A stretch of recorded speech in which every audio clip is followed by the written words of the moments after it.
Hey guys, tonight we're going to step back in time. Not to a grand ball or a bustling industrial factory, but into the hushed, often darkened parlors of Victorian England. Imagine the heavy velvet curtains drawn, the air thick with the scent of lilies and something else, something cloying and final. You're not just reading about history tonight. You're going to feel the chill in the air, hear the hushed whispers, and perhaps, just perhaps, understand why the Victorians seemed so utterly, profoundly obsessed with death. A little heads up if you lived back then. Chances are you wouldn't have made it to your golden years without attending more than a few funerals. So, before you get comfortable, take a moment to like the video and subscribe, but only if you genuinely enjoy what I do here. And hey, let me know where you're listening from tonight and what time it is for you. Now, dim the lights, maybe turn on a fan for that soft background hum, and let's ease into tonight's journey together. You find yourself in a bustling Victorian city, perhaps London. Its streets a cacophony of horse-drawn carriages, street vendors, and the distant clang of factory machinery. But beneath this vibrant surface, a pervasive, almost tangible presence permeates every aspect of life-death. It's not a distant, abstract concept. It's a constant companion, an ever-present shadow, lurking in every alleyway, every crowded tenement, and every grand mansion. You cannot escape its gaze. It is woven into the very fabric of daily existence. The air, even in the grandest districts, often carries a faint, unpleasant odor. A mix of coal smoke, unwashed streets, and something else, something sickly sweet and unmistakable. You might catch a glimpse of a funeral procession turning a corner, the hearse draped in black velvet, its plumes swaying mournfully. Or perhaps you see a family, dressed in somber black, hurrying along, their faces etched with a grief that is both public and deeply personal. Death is not hidden away. It is a spectacle, a ritual, and a constant reminder of human fragility. The sounds are just as telling. Beyond the everyday clamor, you hear the muffled tolling of church bells, a solemn rhythm that marks another soul's passing, the hushed whispers of condolences, the quiet sobs from behind closed doors. The solemn footsteps of mourners, these are the subtle auditory cues that remind you of death's omnipresence. Every sound, every silence, seems to carry the weight of mortality, a pervasive hum beneath the surface of Victorian life. As you navigate the crowded streets, you begin to notice the details, the grim realities that are now your world. The sheer number of cemeteries, overflowing with gravestones, some grand and ornate, others simple and weathered, speaks volumes. You pass shop windows displaying mourning attire, advertisements for undertakers, and even elaborate funeral wreaths. Death is an industry, a social obligation, and a constant topic of conversation. A common historical fact that profoundly shaped Victorian society's relationship with death was the incredibly high mortality rate, particularly among children. Imagine living in a time when it was not uncommon for a family to lose several children before they reached adulthood. Diseases like cholera, typhoid, tuberculosis, and diphtheria swept through crowded cities with devastating speed, often claiming lives indiscriminately. This constant, intimate encounter with premature death meant that grief was a frequent, almost expected, part of life, not a rare, isolated event. You learned to brace yourself, to expect loss, to harden your heart just a little, because the next tragedy was always just around the corner. You might see a small child, no older than 5, playing in the street, then a few weeks later, see their parents dressed in black, their faces pale with sorrow, heading to the churchyard. The ephemeral nature of life was a stark reality, not a philosophical concept. This constant exposure to loss fostered a unique cultural response, a need to control, ritualize, and even aestheticize death in a way that seems morbid to modern eyes. The home was often the primary setting for death. Unlike today, where most people die in hospitals, the Victorian era saw death as a domestic event. The dying person would be cared for in their own bed, surrounded by family. After death, the body would remain in the house for several days, laid out in the parlor, allowing family and friends to pay their respects. This intimate proximity to the deceased meant that death was not a sanitized, distant event, but a rocky personal experience witnessed by all generations, including children. A unique and little-known detail about Victorian death rituals was the practice of post-mortem photography. or memento mori photography. Families would often commission photographs of their deceased loved ones, sometimes posed as if sleeping, or even arranged with living family members as a final keepsake. Imagine the solemnity of such a sitting, the stillness of the departed, captured forever in a daguerreotype or ambrotype. For many, this was the only photograph they would ever have of their loved one, a precious, if unsettling, memento in an era before widespread photography. You might even hear a grim joke that, at least in a photograph, they couldn't complain about the lighting. The religious beliefs of the Victorians also played a crucial role in their relationship with death. For many, particularly Protestants, death was not an end, but a transition, a passage to the afterlife, a reunion with departed loved ones. This strong belief in heaven and hell, in resurrection and judgment, provided a framework for understanding and coping with loss. Funerals were not just about mourning. They were also about celebrating the deceased's journey to the next world, a spiritual triumph over earthly suffering. One of the academic debates still open for discussion is the true extent to which Victorian death rituals were genuinely about expressing grief versus being a form of social performance and status display. While personal sorrow was undoubtedly real, historians debate whether the elaborate mourning attire, the expensive funerals, and the strict codes of conduct were also driven by a desire to demonstrate wealth, respectability, and adherence to societal norms. Was it truly about mourning? Or was it also about maintaining appearances? The interplay between genuine emotion and social expectation remains a complex area of historical interpretation. The influence of Queen Victoria herself on mourning practices cannot be overstated. After the death of her beloved husband, Prince Albert, in 1861, she entered into a lifelong period of deep mourning, wearing black for the rest of her life. This royal example set a powerful precedent, influencing mourning etiquette across all social classes and solidifying the cultural obsession with death rituals. Her grief became a national template, making public mourning not just acceptable, but expected. You find yourself observing the strict etiquette surrounding mourning. The length of time one was expected to wear black. The types of jewelry permitted jet, onyx, and other dark stones. The social activities one could engage in, all were rigidly prescribed. A widow, for instance, might be expected to wear full mourning for 2 years, followed by a period of half mourning. Deviating from these norms could lead to social ostracism, a clear indication of how deeply ingrained these practices were. You might even hear a grim joke that the only thing more complicated than a Victorian lady's corset was her mourning wardrobe. The fear of being buried alive, known as taphophobia, was also a significant concern in the Victorian era, fueled by sensationalized accounts in newspapers. This led to inventions like safety coffins with bells or flags that could be raised from inside, providing a macabre form of reassurance. Imagine the morbid humor of such an invention, a testament to a society grappling with the finality of death in increasingly elaborate ways. The development of large, landscaped cemeteries, often outside city limits, was another response to the burgeoning death rates and the overcrowding of traditional churchyards. These garden cemeteries became popular places for Sunday strolls and family outings. Blurring the lines between mourning and leisure, they were designed to be beautiful, tranquil spaces, offering a sense of peace and order amidst the chaos of urban life. You might even hear someone quip that the cemeteries were the only quiet places left in the city. The rise of spiritualism and seances, particularly after the American Civil War, also reflects the Victorian obsession with death. Many sought to communicate with the deceased, desperate for reassurance that their loved ones were still present in some form. This fascination with the supernatural, with crossing the veil between life and death, became a popular, if controversial, pastime, offering a different kind of connection to the departed. The constant presence of death meant that children were exposed to it from a very young age.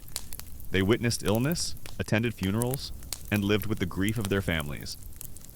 This early exposure shaped their understanding of mortality, making them perhaps more pragmatic, yet also more accustomed to the rituals surrounding death. It was a harsh education, but an unavoidable one.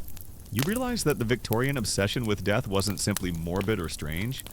It was a complex, multifaceted response to a world where life was precarious, medicine was rudimentary, and faith was a powerful guiding force.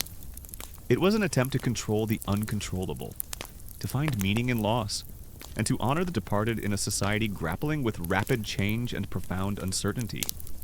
Their elaborate rituals, their somber attire, their very conversations about death were all part of a collective effort to make sense of the inevitable, to find comfort in shared grief, and to ensure that the memory of their loved ones endured. The echoes of tolling bells, the rustle of black crape, and the hushed whispers of mourning are the grim lullabies of a time when death was not a stranger, but a constant, intimate presence, shaping every aspect of life and leaving an indelible mark on the very soul of an era. You felt the pervasive chill of death in the Victorian air, understanding that mortality was not a distant concept, but a constant, intimate presence.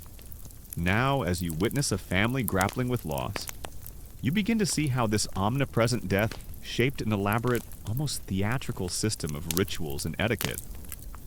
For the Victorians, death was not just a private sorrow, it was a public performance, a meticulously choreographed dance of grief and social obligation. The moment a loved one's last breath is taken, a profound shift occurs within the household. The clock in the room is often stopped at the precise time of death, a symbolic freezing of time, marking the moment of transition. Mirrors are covered with black crepe or cloth, believed by some to prevent the deceased spirit from becoming trapped, or simply to avoid the reflection of sorrow. The curtains are drawn, plunging the house into a somber twilight, signaling to the outside world that death has entered this home. This immediate transformation of the domestic space is your first glimpse into the rigid protocols that follow. The preparation of the body is a solemn, intimate affair, often performed by female family members or professional layers out of the dead. The deceased is washed, dressed in their finest clothes or a simple shroud, and laid out in the best room of the house, usually the parlor. This lying in state allows family, friends, and neighbors to pay their final respects, to view the deceased one last time. The room is often adorned with flowers, particularly lilies, their heavy scent mingling with the faint, cloying odor of the departed. This domestic viewing, so common then, is a stark contrast to the modern, sanitized process. The funeral itself is a grand, somber spectacle. The coffin, often ornately decorated with polished wood and brass fittings, is carried from the house to the church, then to the cemetery, usually by pallbearers dressed in black. The hearse, drawn by black horses adorned with plumes, moves at a slow, stately pace, followed by a procession of mourners, all dressed in their darkest attire. The route is often chosen to pass by significant places in the deceased's life, a final journey through their earthly existence. The solemnity of the procession, the hushed whispers, and the collective sorrow are palpable. A unique and little-known detail about Victorian funeral processions was the use of funeral biscuits, or funeral cakes. These were small, often elaborately decorated biscuits, sometimes with a coffin or skull motif, that were given to mourners as they left the funeral service.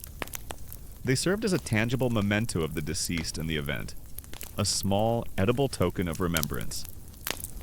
Imagine biting into a biscuit shaped like a tiny coffin, a strange mix of sweetness and morbid symbolism. You might even hear a grim joke that at least the biscuits were better than the conversation. The church service is a solemn affair, filled with hymns, prayers, and a eulogy that praises the virtues of the departed. The minister speaks of the deceased's journey to the afterlife, offering comfort and hope to the grieving. The atmosphere is heavy with sorrow, but also with a strong sense of religious conviction, a belief in resurrection and eternal life that provides solace in the face of profound loss. The collective faith of the community is a powerful force, binding them together in their shared grief. After the service, the procession continues to the cemetery, where the deceased is finally laid to rest. The coffin is lowered into the grave, often with a final prayer and the scattering of earth. The raw grief of the immediate family is often most visible at this point, their sobs echoing in the quiet of the graveyard. The grave itself will soon be marked by a tombstone, ranging from simple to elaborately carved, a permanent memorial to the life that once was. One of the academic debates still open for discussion is the extent to which the elaborate Victorian funeral rituals truly helped the grieving process versus potentially prolonging or complicating it. Did the strict mourning periods and public displays of sorrow provide a necessary framework for coping with loss? Or did they create an oppressive environment that stifled genuine emotional expression and made it difficult for individuals to move on? The psychological impact of these rigid protocols remains a complex area of historical and psychological inquiry. The funeral tea or wake held after the burial is a more informal gathering, a chance for family and friends to offer condolences, share memories, and find comfort in each other's company. Food and drink are served, and while the atmosphere is still somber, there's a subtle shift towards remembrance and support. It's a vital social function, allowing the community to acknowledge the loss and begin the process of healing. You might even hear a quiet joke about the deceased's eccentricities, a small moment of levity amidst the grief. The social etiquette surrounding mourning extended far beyond the funeral itself. The length of time one was expected to wear mourning clothes, the types of social events one could attend, and even the colors one could wear after the initial period of black were all rigidly prescribed. A widow, for instance, might be expected to wear full mourning for 2 years, followed by a period of half mourning with muted colors like gray or lavender. Deviating from these norms could lead to social ostracism, a clear indication of how deeply ingrained these practices were in Victorian society. You might even hear a grim joke that the only thing more restrictive than a Victorian corset was their mourning period. The role of mourning cards or funeral cards is another interesting aspect of the etiquette. These small, often black-bordered cards, bearing the deceased's name, dates, and sometimes a poem or religious verse, were sent to friends and acquaintances to announce the death and the funeral arrangements. They served as a formal notification and a lasting memento, a tangible piece of the mourning ritual. Imagine receiving one of these, a stark reminder of mortality arriving in your mail. The professionalization of death extended to other services as well. Mourning warehouses sprang up, offering everything from black crepe and stationery to coffins and funeral carriages. These businesses catered to the growing demand for proper mourning attire and accessories, turning grief into a lucrative industry. You might see their advertisements in newspapers, promising dignity and respect in your time of sorrow, for a price. The psychological impact of such elaborate rituals is profound. For many, they provided a sense of control in the face of the uncontrollable, a structured way to process overwhelming grief. The public display of mourning allowed individuals to visibly express their sorrow and receive support from their community. However, for others, the rigid expectations could be suffocating, forcing a performance of grief that might not always align with genuine emotion. The concept of good death was also important. Victorians often sought to ensure that their loved ones died peacefully, surrounded by family, with their affairs in order, and their soul prepared for the afterlife. This ideal good death was a goal to strive for, offering a sense of closure and spiritual comfort. You might hear stories of individuals bravely facing their end, a testament to their faith and their acceptance of mortality. One of the academic debates still open for discussion is the extent to which the Victorian emphasis on elaborate funeral rituals contributed to the public health crisis of overcrowded churchyards and the spread of disease. Did the practice of keeping bodies in homes and burying them in urban centers exacerbate public health problems? Or were the benefits of social cohesion and ritualistic mourning seen as outweighing these risks? The interplay between social custom and public health remains a complex historical question. You find yourself adapting to this world of death rituals. You learn the proper way to offer condolences, the appropriate attire for a funeral, and the subtle nuances of mourning etiquette. It's a grim education, but a necessary one, as death is an ever-present part of your life. You participate in the rituals, not just out of social obligation, but also out of a genuine desire to honor the departed and support the grieving. The echoes of tolling bells, the rustle of black crepe, and the hushed whispers of mourning are the grim lullabies of a time when death was not a stranger, but a constant, intimate presence, shaping every aspect of life and leaving an indelible mark on the very soul of an era. The solemn procession, the quiet prayers, and the shared tears are all part of a complex tapestry of grief and remembrance, a testament to a society grappling with the inevitable in the most elaborate and public of ways. You've witnessed the solemn rituals and strict etiquette surrounding Victorian funerals, understanding that death was a public performance, meticulously choreographed. Now, as you observe the mourners, particularly the women, you begin to grasp another profound aspect of this era's obsession with mortality: the elaborate, often burdensome, world of mourning attire. For the Victorians, clothing was not merely fabric, it was a silent language of grief, a visible declaration of loss, and a rigid adherence to societal expectations that dictated every stitch and shade. The moment news of a death reached a household, especially for a close family member, the transformation of their wardrobe was immediate and dramatic. All colors, all adornments, all frivolity were banished. Black, the deepest, most somber of hues, became the only acceptable color. You see women, their faces already pale with sorrow, donning heavy dresses of dull black crepe, their figures almost swallowed by the voluminous fabric. Every detail, from the buttons to the laces, was chosen to reflect the profound sadness that had entered their lives. For a widow, the rules were particularly stringent and long-lasting. She would enter a period of deep mourning, expected to wear heavy, dull black crepe for at least a year and a day, often extending to 2 years. This fabric, with its matte, unreflective surface, was specifically chosen to absorb light, symbolizing the absorption of joy and the profound darkness of grief. Imagine wearing such a heavy, uncomfortable fabric, even in the height of summer, a constant physical reminder of your loss, a visible barrier between you and the vibrant world outside. A common historical fact, often noted in fashion histories, is the immense influence of Queen Victoria's prolonged mourning for Prince Albert. After his death in 1861, she wore black for the remaining 40 years of her life, setting a powerful precedent for mourning etiquette across all social classes. Her personal grief became a national standard, elevating mourning attire from a personal choice to a societal imperative. Imagine a monarch whose personal sorrow dictated the fashion for an entire empire, making black the ultimate symbol of respectability and grief. Beyond the color, the style of mourning clothes was also prescribed. Dresses were simple, unadorned, with high necklines and long sleeves. Jewelry was limited to jet, onyx, or other dark, non-reflective stones, often carved into somber motifs like crosses or weeping willows. Veils, long and thick, were an essential part of a widow's ensemble, obscuring her face and symbolizing her withdrawal from society. You see women with these heavy veils, their faces hidden, their presence a silent, moving tableau of sorrow.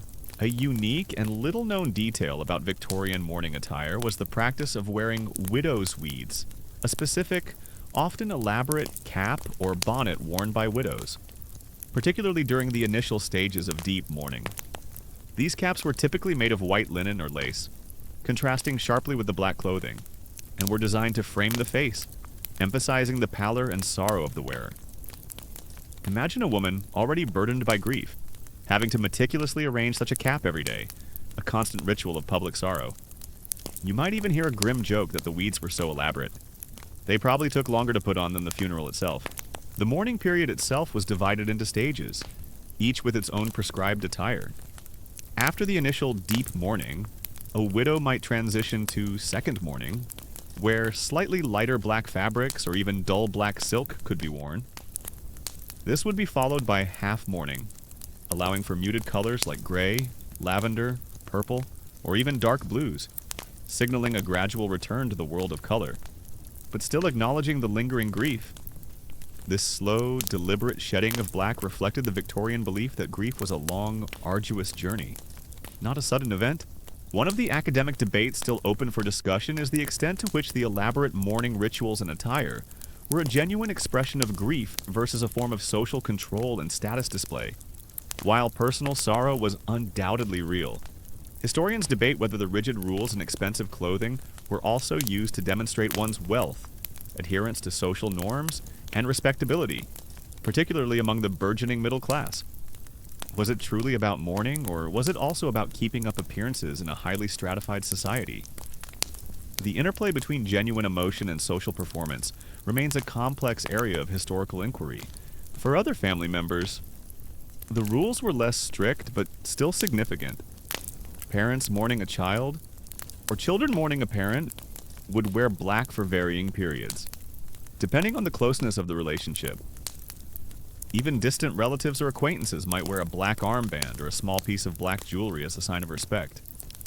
The entire society seemed to be draped in shades of sorrow, a collective acknowledgement of death's pervasive reach. You might even hear a grim joke that if you didn't own at least one black outfit, you clearly weren't paying attention to society. The commercialization of mourning attire led to the rise of specialized mourning warehouses or departments within larger stores.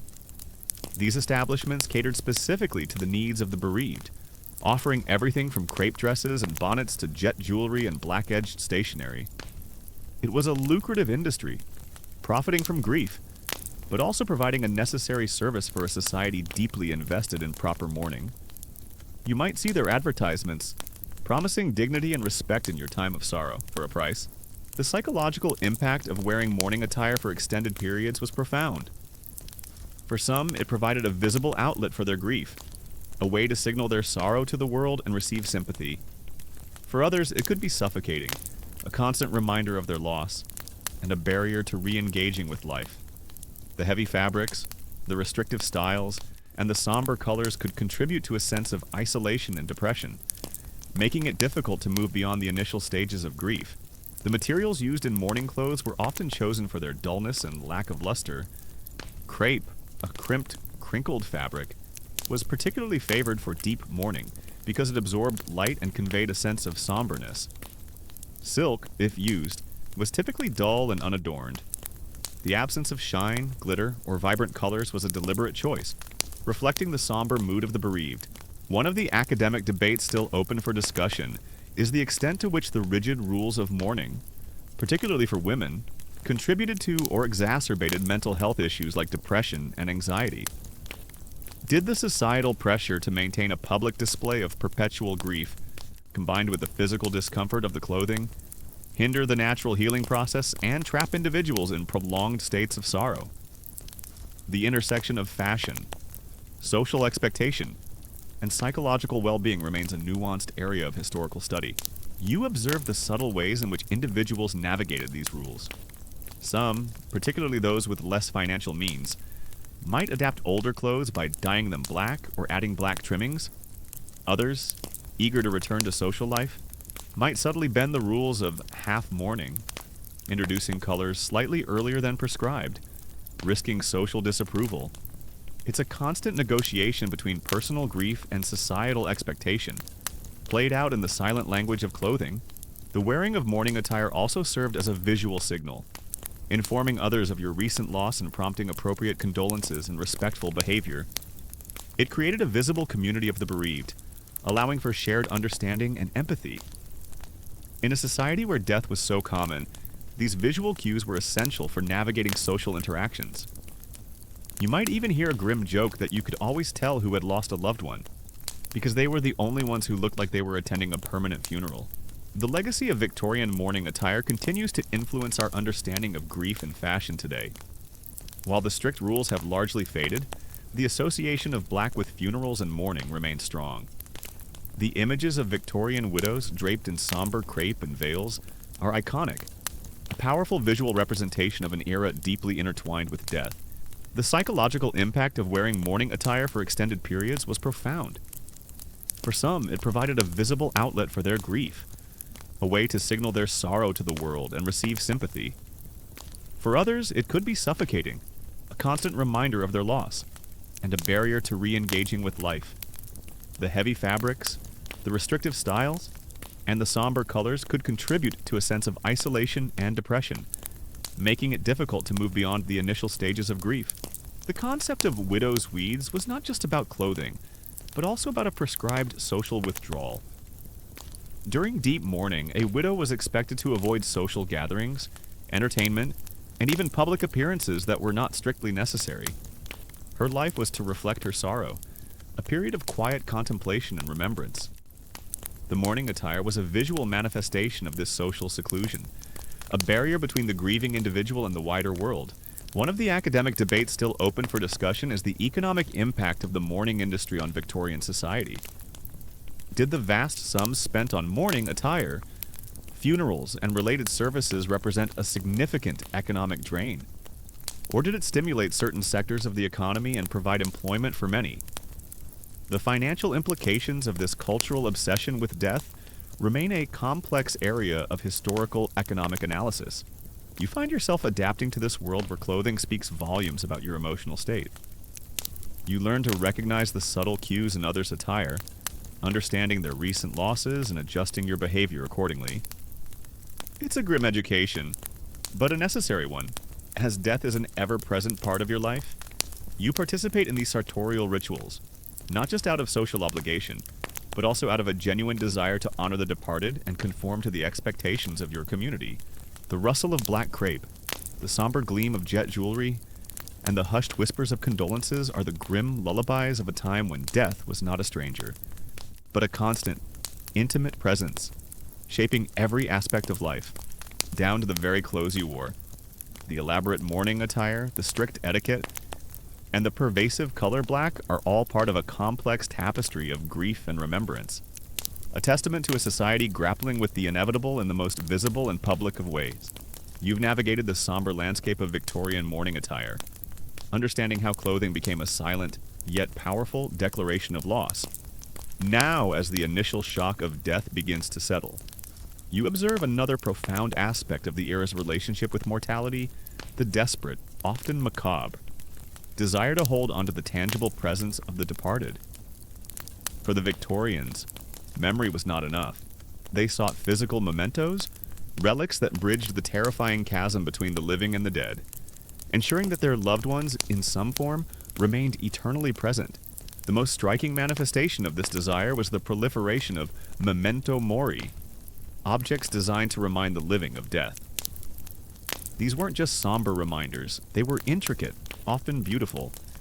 Pieces of art and jewelry that incorporated elements of the deceased. You see lockets containing strands of hair, rings adorned with tiny portraits, and even elaborate brooches woven from the hair of the departed. These weren't just sentimental, they were a direct, physical connection to the person who was gone. A way to keep a piece of them close to you. Always. Hair jewelry in particular was a common historical fact and a highly popular form of remembrance. Given the scarcity of photography, a lock of hair was often the most intimate and enduring physical remnant of a loved one. Skilled artisans would meticulously weave, braid, and arrange strands of hair into intricate patterns, creating delicate necklaces, bracelets, and rings. Imagine the painstaking work, the hours spent carefully manipulating human hair into a wearable piece of art, a tangible symbol of eternal connection. You might even hear a grim joke that at least with hair jewelry, you knew exactly whose hair you were wearing, unlike some of the wigs of the era. These pieces of hair jewelry were not simply worn, they were cherished, passed down through generations, becoming family heirlooms. They served as a constant, tactile reminder of the departed, a way to carry their physical presence with you. The act of wearing such a piece was a public declaration of your grief, a visible testament to your enduring love, and a subtle signal to others of your recent loss. It was a deeply personal, yet outwardly observed, ritual of remembrance. A unique and little-known detail about Victorian memento mori was the creation of death masks. These were plaster casts taken directly from the face of the deceased shortly after death.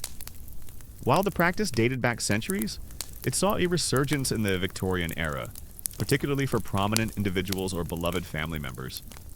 These masks, stark and unyielding, captured the final likeness of the departed, offering a chillingly realistic, three-dimensional portrait.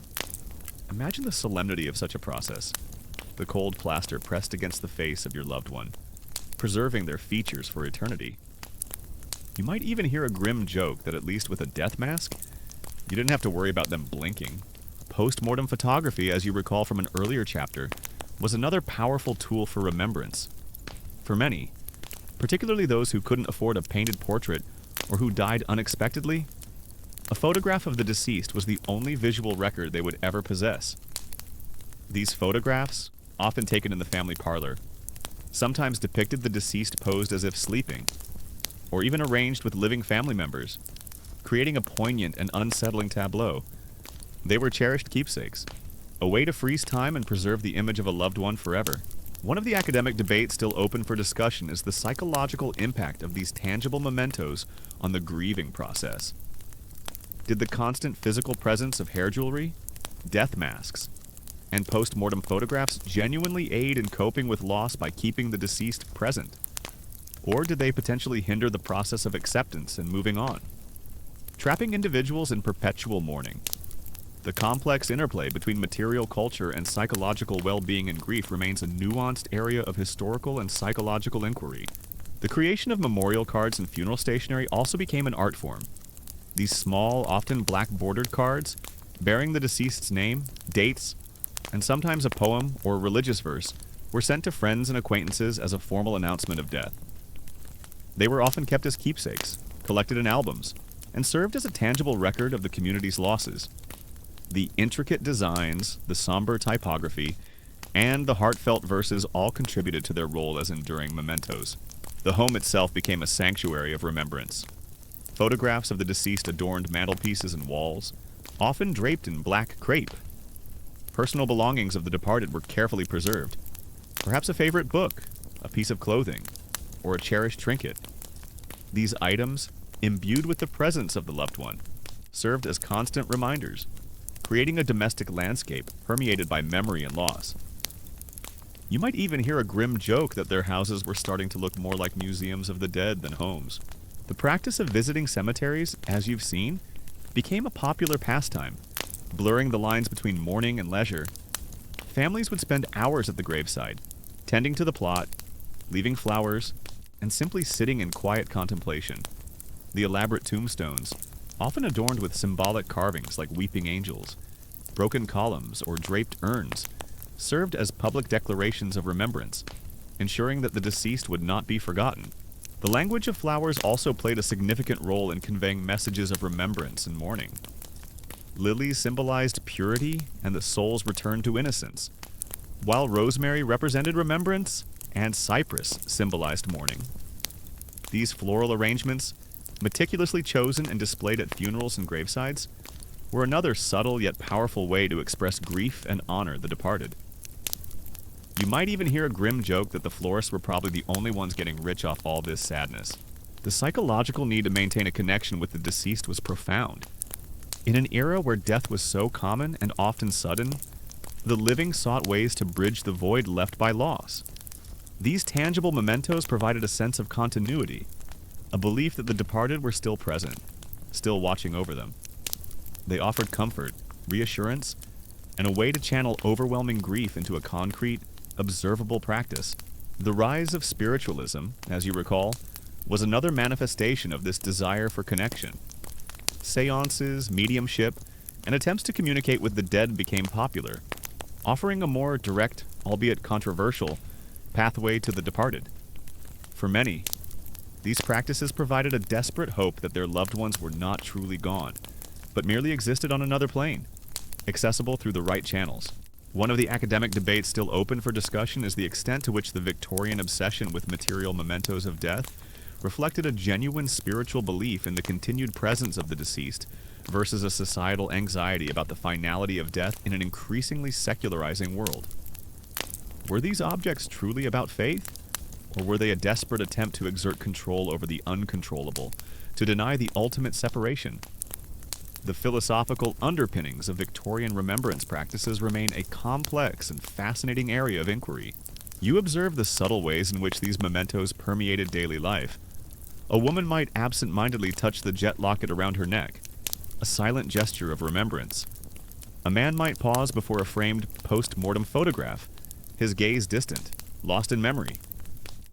These were not just objects, they were conduits to the past, anchors in a sea of grief, ensuring that the departed, in some form, continued to walk among the living.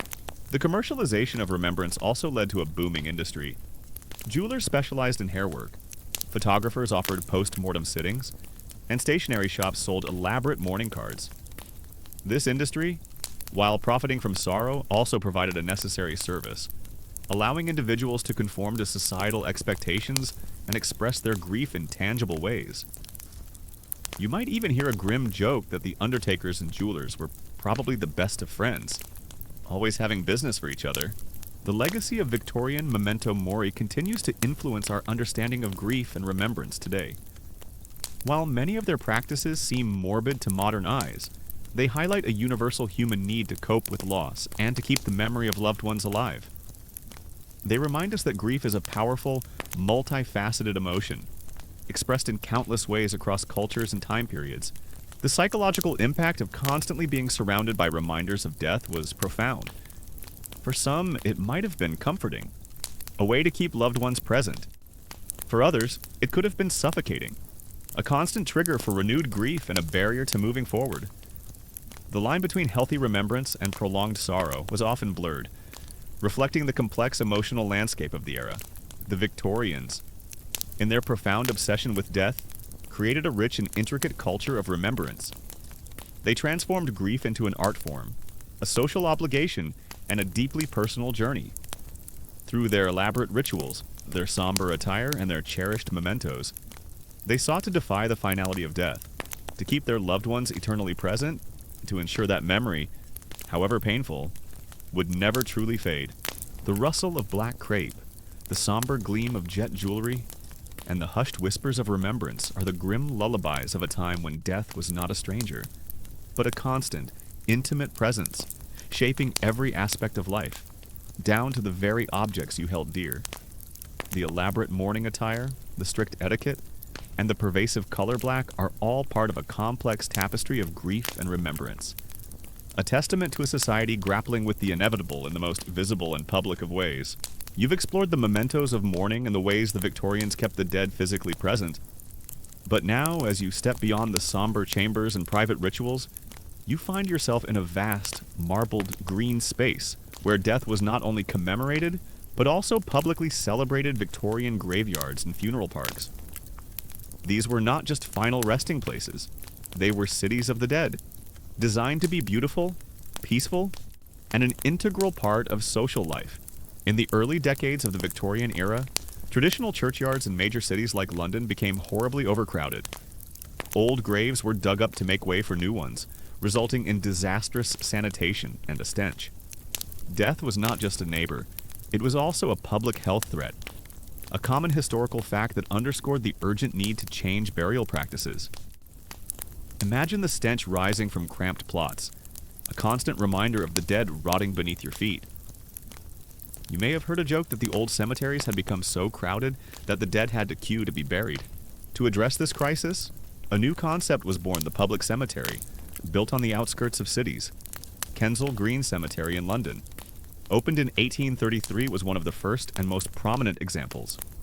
These vast spaces were designed not only for burials but also as parks, places for walking, reflection, and even picnicking. They were funeral parks, where death was immersed in the beauty of nature. A stark contrast to the cramped and dark conditions of the old churchyards. You walk along cobbled streets, among thousands of headstones. Some are simple and modest, but many are grand structures, with soaring monuments, ornate mausoleums, and elaborate sculptures. Each tomb is a public statement of status, wealth, and love for the deceased. It is a silent competition between families, showing their respect and ensuring that their loved ones will not be forgotten. A unique and little-known detail of Victorian cemeteries is the presence of safe tombs or living vaults. Out of fear of being buried alive, some families installed devices in their loved ones' mausoleums or headstones, such as bells or flags, that could be activated from within if the deceased actually woke up. Imagine how obsessive it would be to design a tomb with an alarm system, a testament to the deep fear of fake death. You might hear a creepy joke that at least they had a way to call the room service from the other side. These cemeteries quickly became popular destinations for family Sunday outings. Londoners, escaping the suffocating city, would come to these green spaces to stroll, read, or simply get some fresh air. This created a strange mix of mourning and recreation, where the line between life and death seemed blurred. You saw couples walking hand in hand among the graves, children playing near statues of angels, a scene both peaceful and eerie. One of the remaining academic debates is whether the growth of park cemeteries was truly a purely response to the public health crisis, or whether they also reflected a deeper shift in Victorian attitudes to death, from a scary, dirty event to something celebrated, integrated into the urban landscape and social life. The relationship between public hygiene, aesthetics, and the psychology of death remains a complex area of study. Cemeteries also became outdoor galleries of funerary art, sculptures, from weeping angels to mournful weeping willows, were deeply symbolic.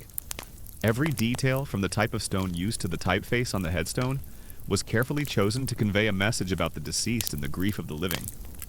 You could spend hours admiring these works of art, each telling a story about life and death. The construction of new cemeteries also created a huge supporting industry. Sculptors, stonemasons, landscape designers, and gardeners all benefited from the growing demand for funeral services. Death was not only a social event, but also an economic driver, creating jobs and wealth for many. You may have heard a joke that the stonemasons became so wealthy that they could afford to buy their own graveyards. The rise of park cemeteries also reflected a shift in the way Victorians viewed nature and healing. They believed that green spaces and fresh air could help ease grief and promote spiritual recovery.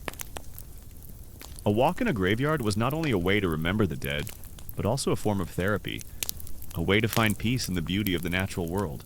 A unique and little-known detail is that some Victorian park cemeteries included reception vaults or funeral pavilions, where bodies could be temporarily stored before burial, especially in cases of suspected false death. These structures were often equipped with bells or other warning devices, a testament to the persistent fear of being buried alive. Imagine the coldness of such a room, where you could wait to make sure you were really dead. Cemeteries also became places to preserve history. Each grave tells a story about a life, a family, an era. You can find the graves of famous people, war heroes, victims of epidemics, or ordinary people who lived and died in Victorian times.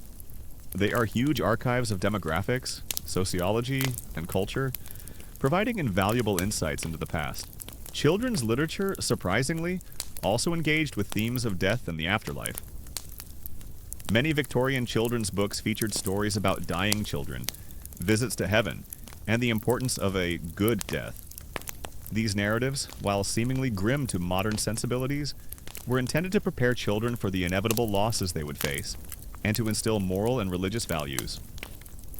You might even hear a grim joke that Victorian children's books were basically just funeral instruction manuals. Seance. The central ritual of spiritualism were often held in private homes, typically in a darkened room with participants seated around a table, holding hands. The medium, often a woman, would enter a trance-like state, purportedly allowing spirits to communicate through them.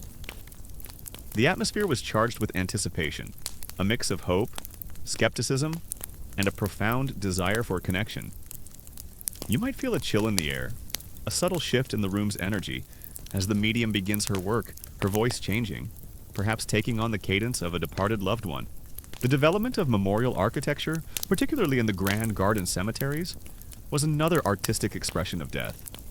Elaborate mausoleums, ornate gravestones, and symbolic sculptures transformed these resting places into outdoor galleries, celebrating the lives of the departed and the artistry of their creators.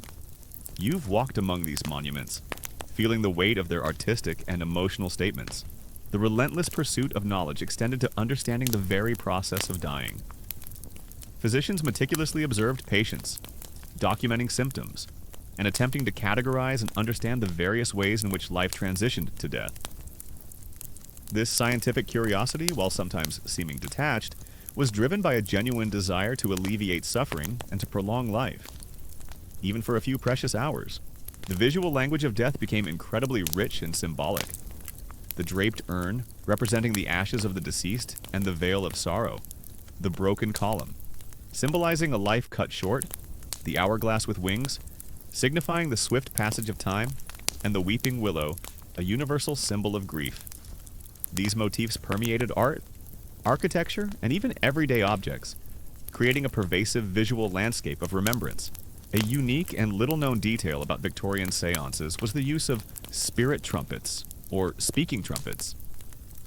These were conical devices, often made of lightweight material, that mediums claimed spirits would use to amplify their voices, allowing them to be heard more clearly by the sitters.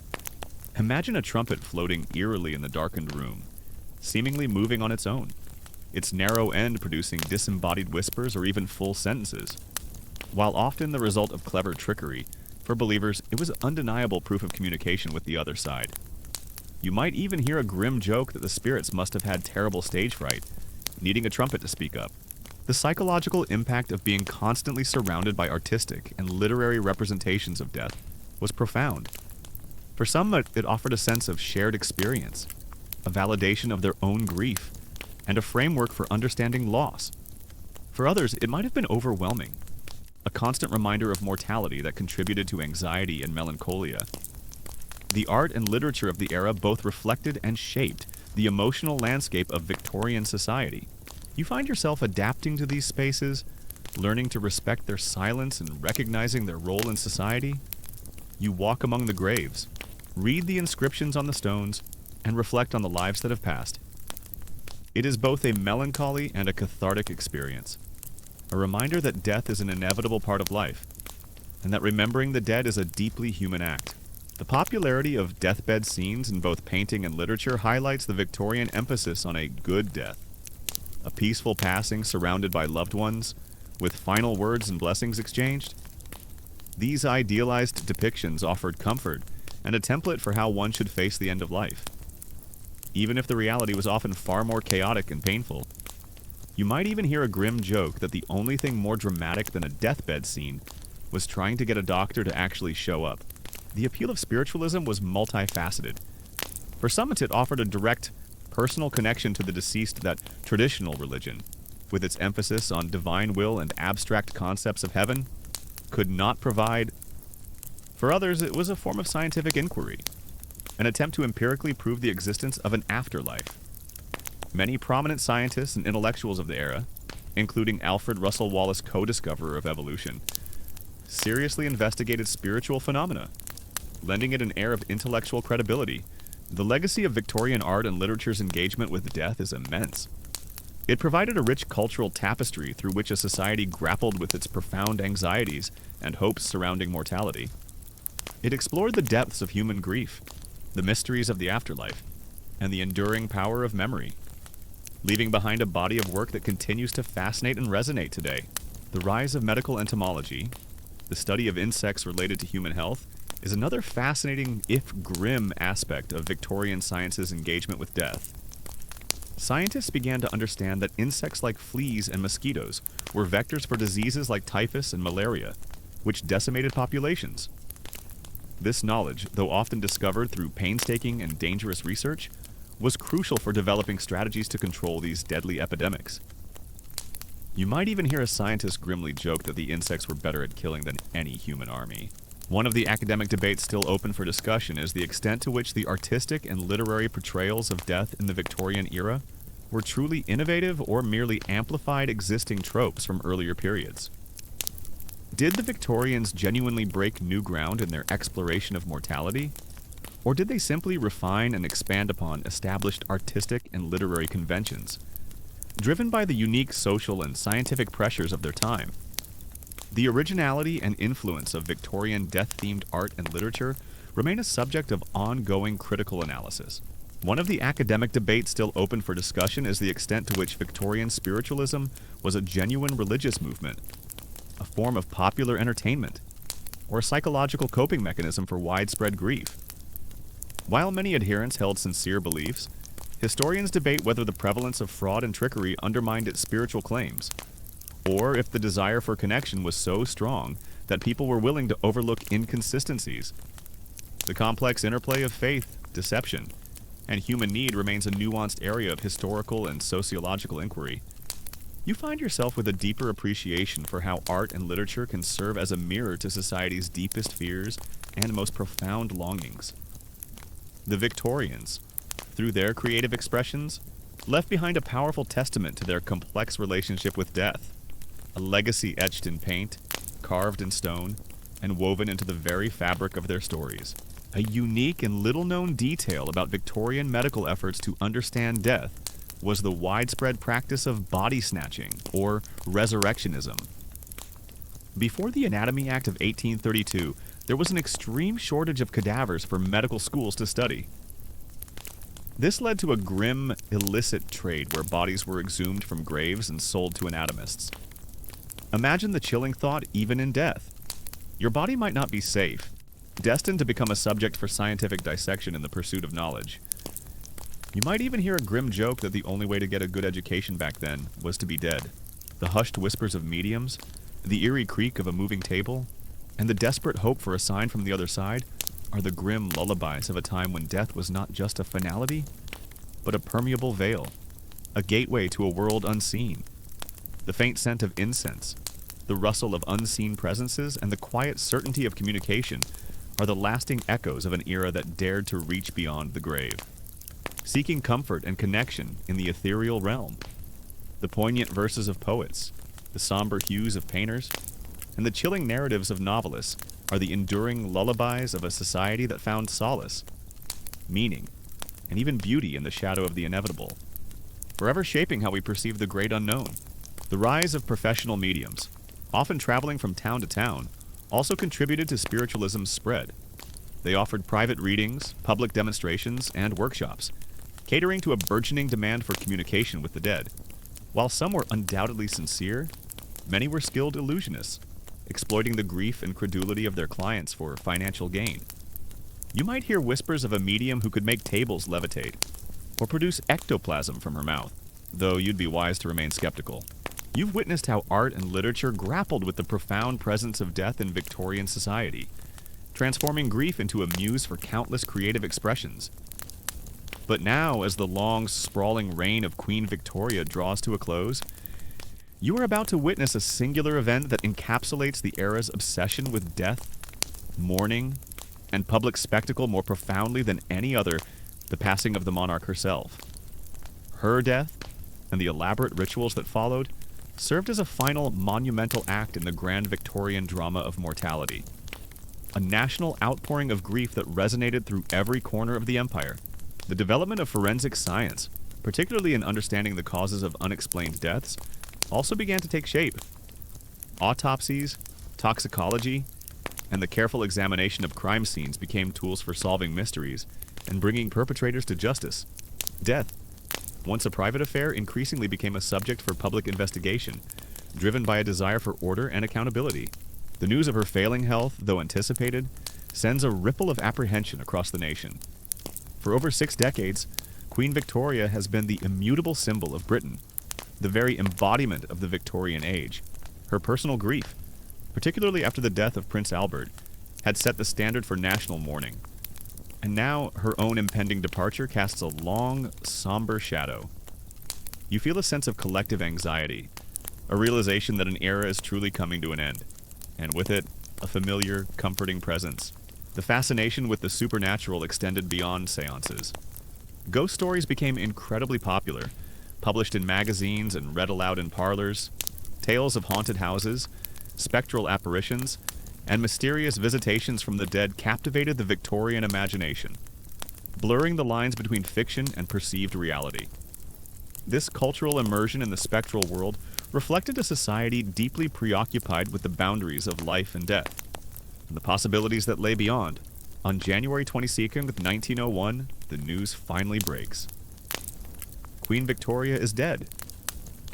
A common historical fact, widely known, is that her reign of 63 years and 7 months was the longest of any British monarch at that time, a record only surpassed by Queen Elizabeth II.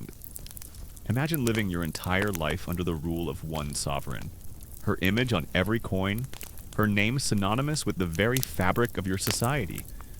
Her death was not just the passing of a queen, it was the passing of an institution, a national mother figure, and the end of an epoch. You might even hear someone quip that the only thing older than the queen was the concept of eternity itself. The sheer unpredictability of death, particularly from infectious diseases, was a constant source of fear and frustration. You've witnessed firsthand how cholera, typhoid, and tuberculosis swept through communities, claiming lives indiscriminately, often with little warning. In response, a growing number of physicians and scientists began to question traditional beliefs and apply rigorous scientific methods to understand the causes of illness and death.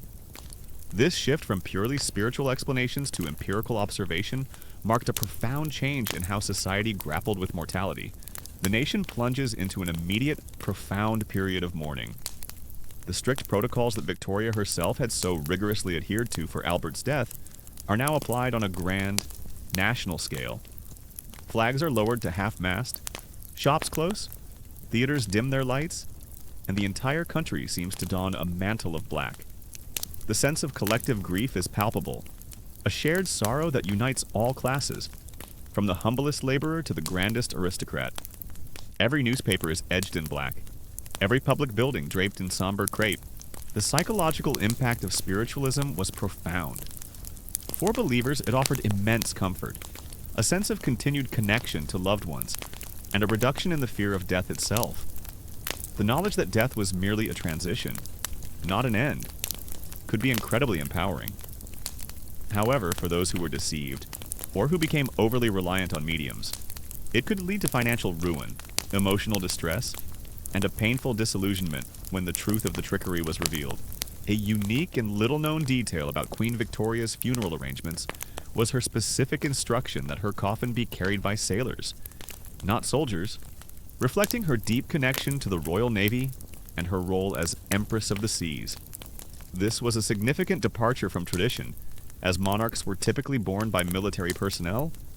Imagine the sight, not the usual disciplined march of soldiers, but the rhythmic, powerful pull of naval ratings, a symbolic gesture of her enduring bond with the maritime might of her empire. You might even hear a sailor joke that they were finally getting their chance to carry the real treasure.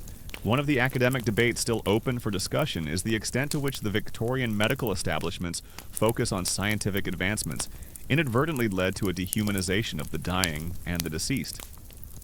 Did the emphasis on pathology and empirical observation sometimes overshadow the emotional and spiritual needs of patients and their families, leading to a more clinical, less compassionate approach to death? The balance between scientific progress and humanistic care remains a complex ethical and historical question. The funeral procession itself is a spectacle of unparalleled solemnity and grandeur. Her body, lying in a simple white coffin, as per her wishes, is transported from Osborne House on the Isle of Wight to London. The journey is slow, deliberate, allowing millions to line the route, standing in hushed reverence. The streets of London are packed with mourners, their faces grim, their eyes fixed on the passing cortege. The silence is broken only by the muffled drumbeat, the solemn strains of a military band, and the occasional sob from the crowd. The influence of spiritualism also seeped into other aspects of Victorian culture. Mourning jewelry might incorporate spiritualist motifs, and some cemeteries even had designated areas for spiritualist burials. The language of the spirit world, with its talk of passing over and the other side, became part of common parlance, reflecting a society that was increasingly open to discussing the unseen. You might even hear a grim joke that the only thing more crowded than the cemeteries was the spirit world, with everyone trying to get a message through. The symbolism of the funeral is meticulously crafted.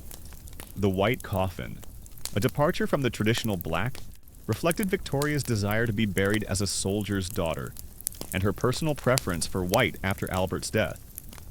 Her military funeral, rather than a purely royal one, further emphasized her role as head of a vast empire and commander-in-chief. Every detail, from the flowers to the order of procession, is designed to convey a message of continuity, strength, and national unity in the face of loss. The field of pathology also began to flourish, with physicians conducting autopsies to understand the precise causes of death and the progression of disease within the body. This systematic examination of the deceased provided invaluable data, leading to a deeper understanding of human anatomy and the mechanisms of illness. The dissecting room, often a stark and cold place, became a crucial laboratory in the fight against death, revealing its secrets one incision at a time. One of the academic debates still open for discussion is the true nature of the national mourning for Queen Victoria. Was it a genuine, spontaneous outpouring of affection for a beloved monarch? Or was it a carefully orchestrated display of imperial power and national identity? Designed to reinforce loyalty and stability during a period of transition, historians debate the extent to which public grief was authentic versus a performative act shaped by the state and media. You, as a participant, feel the genuine sorrow, but also sense the underlying currents of national pride. The skepticism surrounding spiritualism was also a significant part of its story. Magicians like Harry Houdini dedicated their lives to exposing fraudulent mediums, demonstrating how seemingly supernatural phenomena could be replicated through clever sleight of hand and stagecraft. This ongoing battle between belief and skepticism, between the spiritual and the scientific, was a defining feature of the era's engagement with death. The sheer scale of the mourning period highlights the Victorian obsession with ritual and decorum surrounding death. For weeks, the nation is consumed by remembrance. Memorial services are held in churches across the empire, from the smallest village chapel to the grandest cathedral.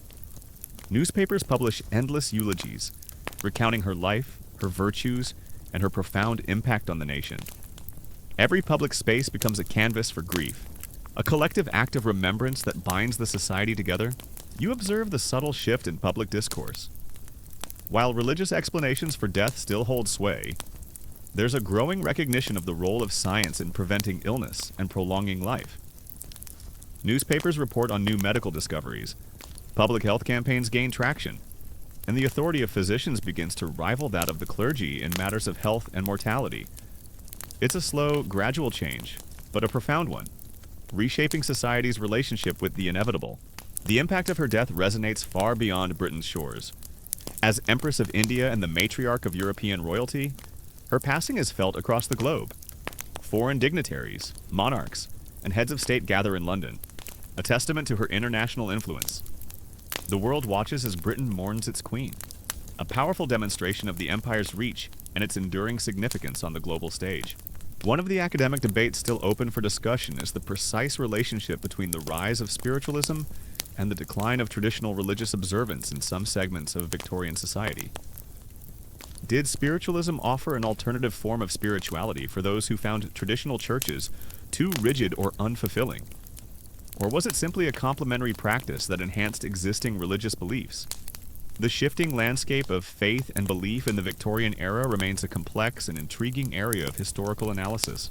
The transition to the new reign, that of King Edward VII, is handled with a blend of tradition and cautious optimism. While the nation grieves, there is also a sense of looking forward, a new chapter beginning. The elaborate funeral rituals provide a sense of closure, allowing society to collectively process the loss and prepare for the future. The continuity of the monarchy, despite the profound personal loss, is emphasized, ensuring stability and order. You might even hear a grim joke that at least now they could finally change the postage stamps. The development of park cemeteries was also linked to the decline of church burial practices. As cities grew, space in churchyards became scarce and unsanitary.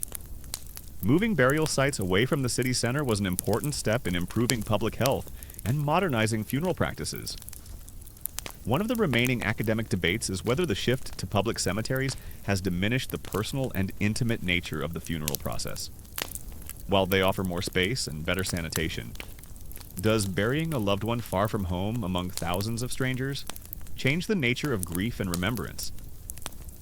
The balance between individual needs and urban planning remains a complex question. The psychological impact of Victoria's death on the individual is complex. For those who had known no other monarch, her passing felt like the loss of a constant, a fundamental shift in the world order. It brought forth a collective sense of vulnerability, a reminder that even the most powerful figures were subject to the ultimate inevitability of death. Yet, the shared experience of mourning also provided comfort, a sense of unity and sorrow. You find yourself observing the fervent belief of some, the cynical skepticism of others, and the desperate hope that drives so many to seek answers beyond the grave. It's a powerful testament to the human need for meaning, for connection, and for reassurance in the face of the ultimate unknown. The allure of the spirit world, with its promise of reunion and continued existence, was a potent force in a society so intimately acquainted with death. The legacy of Victoria's mourning for Albert, and the subsequent national mourning for her, profoundly shaped future royal funerals and public displays of grief. The elaborate rituals, the emphasis on public participation, and the meticulous attention to detail set a precedent that would influence ceremonial events for decades to come. Her personal grief became a template for national sorrow, a powerful example of how a monarch could connect with her people through shared vulnerability. A common historical fact, often highlighted in social histories, is the crucial role of the undertaker. a profession that truly blossomed during the Victorian era. Before this period, funerals were largely managed by families and local church officials, but with the rise of professional undertakers, the entire process became more elaborate, commercialized, and standardized. These individuals handled everything from preparing the body often with rudimentary embalming techniques to delay decomposition to providing the coffin, hearse, and all the necessary accoutrements for a proper funeral. Imagine a businessman whose entire enterprise revolved around death, meticulously planning every detail of a family's final farewell. One of the academic debates still open for discussion is the extent to which Queen Victoria's death marked a genuine end to the Victorian era, or if the cultural and social changes that defined the Victorian period had already begun to shift long before her passing. Was her death a symbolic punctuation mark, or merely a chronological marker in a more gradual process of societal evolution? The precise boundaries and defining characteristics of historical eras often remain a subject of nuanced debate. The psychological impact of these scientific advancements is complex. For some, the promise of scientific progress offered hope, a belief that humanity could eventually conquer disease and extend life indefinitely. For others, particularly those whose loved ones still succumbed to illness, it could lead to frustration and a sense of helplessness, highlighting the limitations of even the most advanced science. The tension between hope and despair, progress and reality, was a constant undercurrent. You observe the subtle ways in which society begins to move on. The black crepe is slowly removed from public buildings, the mourning attire gradually replaced by more colorful garments, and the hum of daily life slowly returns to its previous rhythm. But the memory of Victoria and the profound experience of her death lingers, a permanent mark on the collective consciousness of the nation. The psychological impact of these spiritualist beliefs was profound. For some, the promise of scientific progress offered hope, a belief that humanity could eventually conquer disease and extend life indefinitely. For others, particularly those whose loved ones still succumbed to illness, it could lead to frustration and a sense of helplessness, highlighting the limitations of even the most advanced science. The tension between hope and despair, progress and reality, was a constant undercurrent. The economic impact of the national mourning, while not as devastating as a war, was still significant. Businesses closed, trade slowed, and resources were diverted to the elaborate funeral arrangements. However, it also stimulated certain industries, such as mourning wear and funeral services, highlighting the commercial aspects of death that you've observed throughout the era. One of the academic debates still open for discussion is the extent to which the scientific advancements of the Victorian era, particularly in medicine, genuinely challenged or merely coexisted with the prevailing religious beliefs about death and the afterlife. Did the growing understanding of biological processes diminish faith in divine intervention? Or did it simply shift the focus of religious thought to the spiritual journey beyond the physical body? The interplay between science and spirituality in shaping Victorian attitudes towards mortality remains a complex and fascinating area of historical and philosophical inquiry. The cultural impact of Victoria's death is immense. It inspired countless works of art, literature, and music, reflecting the nation's grief and its contemplation of mortality. Her image, her legacy, and her profound connection to the concept of mourning became woven into the very fabric of British identity, influencing how future generations would perceive both royalty and death. The legacy of Victorian spiritualism, though often viewed with a modern lens of skepticism, is immense.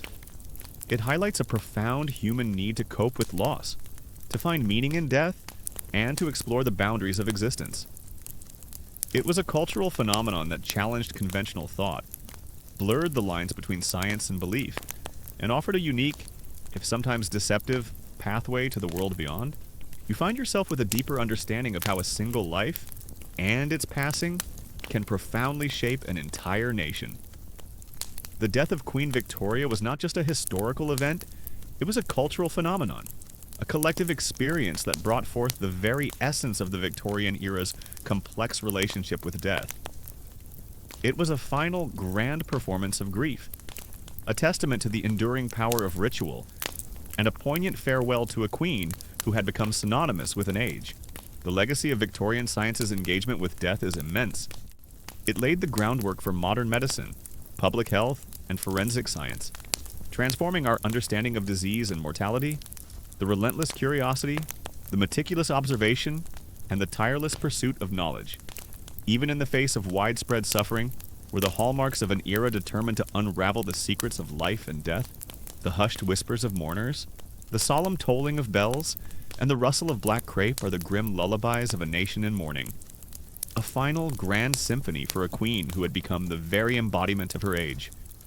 The faint scent of lilies, the solemn march of sailors, and the quiet dignity of a grieving nation are the lasting echoes of an era that dared to embrace death as a constant companion, forever shaping how we perceive loss, remembrance, and the profound legacy of a life lived for a crown. The hushed whispers of mediums, the eerie creak of a moving table, and the desperate hope for a sign from the other side are the grim lullabies of a time when death was not just a finality, but a permeable veil, a gateway to a world unseen. The faint scent of incense, the rustle of unseen presences, and the quiet certainty of communication are the lasting echoes of an era that dared to reach beyond the grave, seeking comfort and connection in the ethereal realm. You've witnessed the monumental farewell to Queen Victoria, a final grand performance that encapsulated an era's profound engagement with mortality. But now, as the curtain falls on the Victorian age itself, you begin to understand that its obsession with death was not merely a fleeting cultural phenomenon. It was a deep, pervasive force that shaped society, influenced art, propelled science, and left an indelible legacy that continues to resonate in how we, even today, perceive and confront the ultimate inevitability.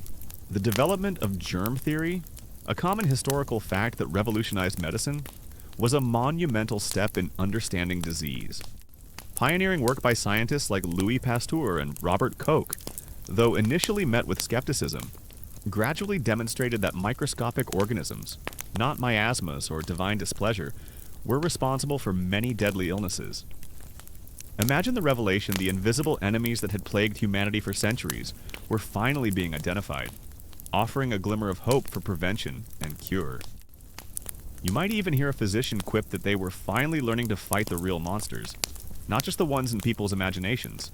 The elaborate mourning rituals, the somber attire, the public displays of grief, these practices, though often toned down, still echo in modern Western funeral customs. The wearing of black, the hushed reverence at a funeral, the gathering of family and friends to offer condolences. These are all threads woven from the rich tapestry of Victorian death culture. You see how their meticulous approach to honoring the departed laid the groundwork for many of the traditions we still observe. A common historical fact that their influence persists, albeit in a more subdued form. Imagine a modern funeral, and you'll find countless subtle echoes of a Victorian parlor, a testament to how deeply their customs permeated the fabric of society. You might even hear someone quip that the Victorians were so good at funerals. They practically invented the modern one. You've explored the ethereal realm of spiritualism, witnessing the desperate human need to connect with the departed beyond the veil of death. Yet, as the Victorian era continued its complex dance with mortality, another powerful force emerged to grapple with the inevitable art and literature. For the Victorians, death was not just a personal sorrow or a scientific puzzle, it was a profound muse, inspiring a vast body of creative works that explored grief, loss, the afterlife, and the very nature of human existence. The very landscape of our cities bears their mark. The sprawling, landscaped garden cemeteries, which you explored earlier, became the blueprint for modern burial grounds, offering serene and beautiful spaces for remembrance, far removed from the overcrowded, unsanitary churchyards of earlier times. This shift, driven by both public health concerns and a desire for aestheticized grief, transformed the final resting place into a place of contemplation and even leisure, like unique Victorian innovation that endures. The hushed whispers of doctors, the sterile scent of antiseptics, and the quiet determination of scientists are the grim lullabies of a time when death was not just a spiritual journey, but a scientific puzzle to be solved, a relentless adversary to be understood and, eventually, conquered. The faint hum of laboratory equipment, the rustle of anatomical charts, and the quiet certainty of empirical data are the lasting echoes of an era that dared to look death in the eye and challenge its dominion with the power of human intellect. A unique and little-known detail about the Victorian legacy of death is the concept of the beautiful death, or ars moriendi, the art of dying that they refined. While not new, the Victorians placed immense emphasis on a peaceful, dignified passing surrounded by loved ones, with last words exchanged and spiritual affairs in order. This ideal was heavily promoted in literature and art, creating a cultural expectation for how one should face their end. Imagine the pressure to perform a good death, not just for yourself, but for the comfort and memory of your grieving family, a final, poignant act in your life's drama. You might even hear a grim joke that the Victorians probably had etiquette manuals for dying gracefully. As you wander through the grand galleries and peruse the pages of popular novels, you begin to see death everywhere. It's in the somber paintings depicting grieving widows, the poignant sculptures of weeping angels, and the intricate engravings illustrating funeral scenes. Artists, like their contemporaries in other fields, were deeply preoccupied with mortality, using their craft to express the profound sorrow and spiritual yearning that permeated society. Their works were not just decorative, they were emotional landscapes, reflecting the collective anxieties and hopes surrounding death. The scientific advancements sparked by the high mortality rates of the Victorian era also left a profound legacy. The relentless pursuit of germ theory, the improvements in sanitation, and the burgeoning fields of pathology and surgery were all direct responses to the overwhelming presence of disease and death. These inquiries laid the essential foundations for modern medicine and public health, fundamentally altering how humanity combats illness and extends life. The very hospitals and medical practices we rely on today owe a significant debt to the Victorians' grim determination to understand and conquer the invisible killers that plagued their lives. The development of new surgical techniques and anesthetics also offered a glimmer of hope for those facing life-threatening injuries or diseases. Before anesthetics like ether and chloroform became widely available, surgery was a brutal, agonizing ordeal, often performed at breakneck speed to minimize the patient's suffering. The ability to render a patient unconscious transformed surgery from a spectacle of pain into a more controlled, albeit still risky, medical procedure. You might even hear a surgeon quip that chloroform was the only thing that made their patients truly silent. One of the academic debates still open for discussion is whether the Victorian era's intense focus on death was ultimately beneficial or detrimental to societal well-being. Did their elaborate rituals and constant engagement with mortality provide a healthy framework for processing grief and fostering community? Or did they create a psychologically oppressive environment that prolonged sorrow, encouraged morbid fascination, and stifled emotional recovery? Historians continue to grapple with the complex psychological and social consequences of living in an age so profoundly shaped by the shadow of death. The rise of Romanticism and later symbolism in art and literature was a common historical fact that profoundly influenced the portrayal of death. Artists moved away from purely allegorical or religious depictions, focusing more on the emotional and psychological impact of loss. Imagine a painting where the grief on a widow's face is so palpable, you can almost feel her sorrow, or a poem that describes the chill of the grave with such vivid detail. You shiver. This shift made death a more personal but relatable and often more terrifying subject. You might even hear a critic quip that the only thing more dramatic than a Victorian painting was a Victorian funeral. The literature and art of the Victorian period, steeped in themes of grief, haunting, and the afterlife, continue to captivate and influence us. Gothic novels, poignant elegies, and somber paintings from this era remain powerful explorations of mortality, shaping our own cultural narratives about death and the supernatural. The Victorians taught us how to mourn, how to remember, and how to find beauty, however dark, in the face of loss. Creating a rich artistic legacy that transcends time, you've witnessed the burgeoning power of science attempting to unravel the mysteries of death, offering a new, empirical lens through which to view mortality. Yet, even as scientific understanding advanced, another, far more ethereal force began to captivate the Victorian imagination spiritualism. For many, the cold logic of medicine couldn't fill the void left by loss, and so they turned to the unseen, seeking direct communication with the departed. Desperate for reassurance that their loved ones were not truly gone but merely existed on another plane, The shift from death as a domestic event to a more institutionalized one, while largely occurring after the Victorian era, was subtly foreshadowed by their changing attitudes. As public health improved and hospitals became more prevalent, the intimate, home-based death began its slow decline. The Victorians, in their efforts to control and manage death, inadvertently set the stage for its eventual removal from the immediate family sphere, transforming it into a medical event rather than a purely personal one.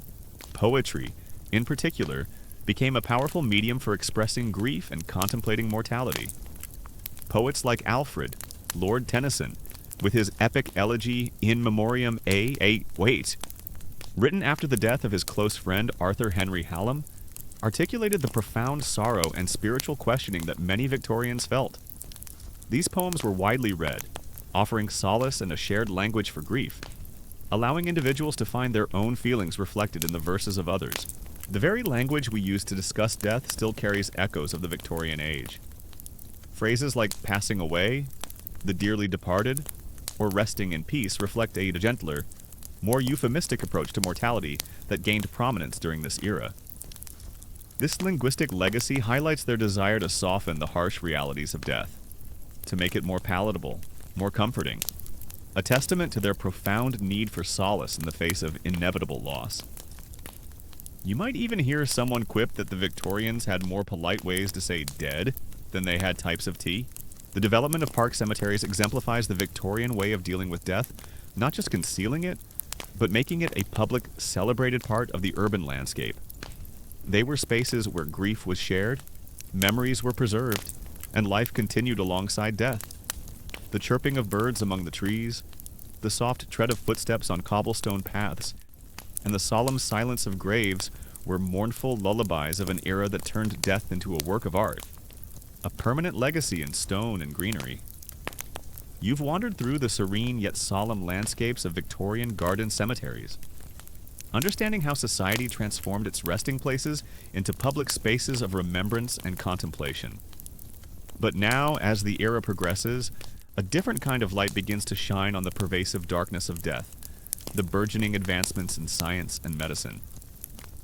For the Victorians, understanding and combating death was not just a spiritual quest, it was a scientific frontier, a relentless pursuit of knowledge to unravel the mysteries of the human body and extend life itself.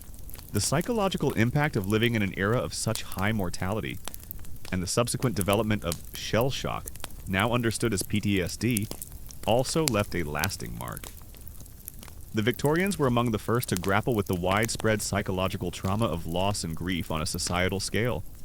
Even if their initial understanding was limited, their experiences, though often painful and misunderstood, contributed to a growing awareness of the mind's fragility and the profound, invisible scars that death can leave.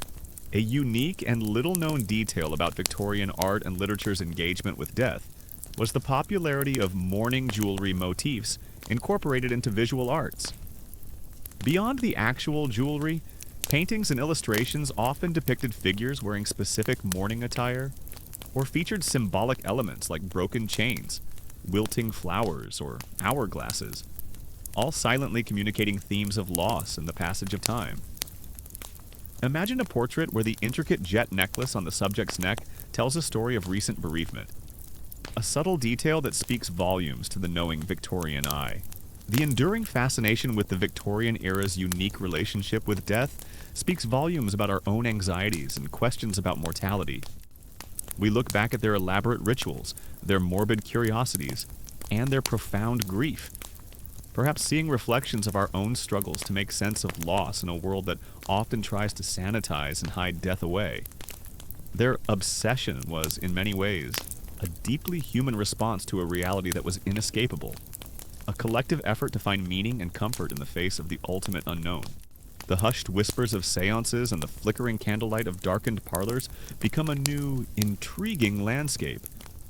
You hear stories, circulated with fervent belief, of mediums channeling spirits, of rapping sounds, disembodied voices, and even objects moving seemingly on their own. This wasn't just a fringe belief. Spiritualism became a widespread phenomenon, particularly after the devastating losses of the American Civil War, which profoundly impacted British society as well.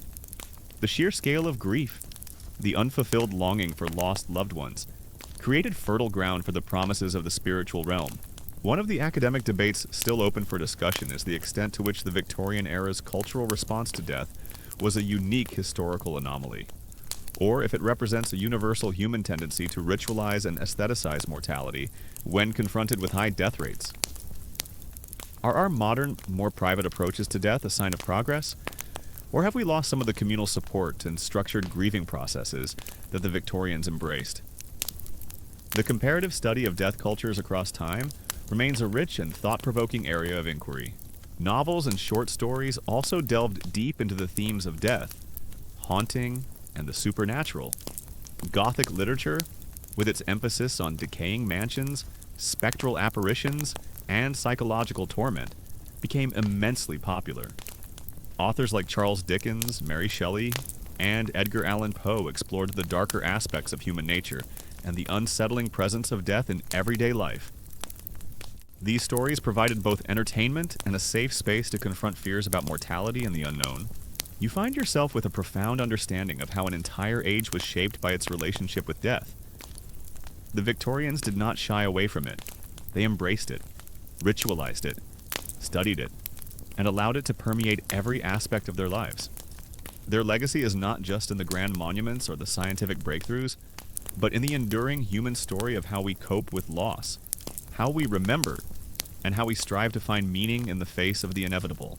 The establishment of hospitals and infirmaries, though often still rudimentary and prone to infection, marked a shift towards institutionalized medical care. These institutions, initially seen with suspicion by many, gradually became centers for treatment, research, and the training of new medical professionals. Nurses, like Florence Nightingale, championed reforms in hygiene and patient care, further improving outcomes and slowly eroding the public's fear of these death houses. The hushed whispers of mourners, the solemn tolling of bells, and the rustle of black crepe are the grim lullabies of a nation in mourning. A final grand symphony for a queen who had become the very embodiment of her age. The faint scent of lilies, the solemn march of sailors, and the quiet dignity of a grieving nation are the lasting echoes of an era that dared to embrace death as a constant companion, forever shaping how we perceive loss, remembrance, and the profound legacy of a life lived for a crown. As the final bells of the story die down and the lights in your room dim, you feel a deep silence envelop you. No more wailing, no more heavy footsteps, just the peace of the night. You close your eyes, breathe deeply, feel the breeze on your face. The images of the Victorian era, of elaborate funeral rites and the obsession with death, fade away, replaced by a sense of security and warmth. You are no longer there. You are back. While death is still a part of life, you have learned more about how an era dealt with it. Let those memories fade into the darkness, like old ships drifting toward the horizon. Let your mind rest, heal. It is safe. You have made it. Let your dreams take you away. One of the academic debates still open for discussion is the extent to which Victorian art and literature, in their pervasive focus on death, served as a cathartic outlet for societal grief versus potentially perpetuating a morbid fascination. Did the constant artistic and literary engagement with mortality help individuals process their losses? Or did it contribute to a culture of prolonged mourning and an unhealthy preoccupation with the deceased? The therapeutic versus pathological aspects of this cultural phenomenon remain a complex area of historical and psychological inquiry. The concept of a thin veil separating the living from the dead was a common historical fact deeply ingrained in Victorian spiritualism.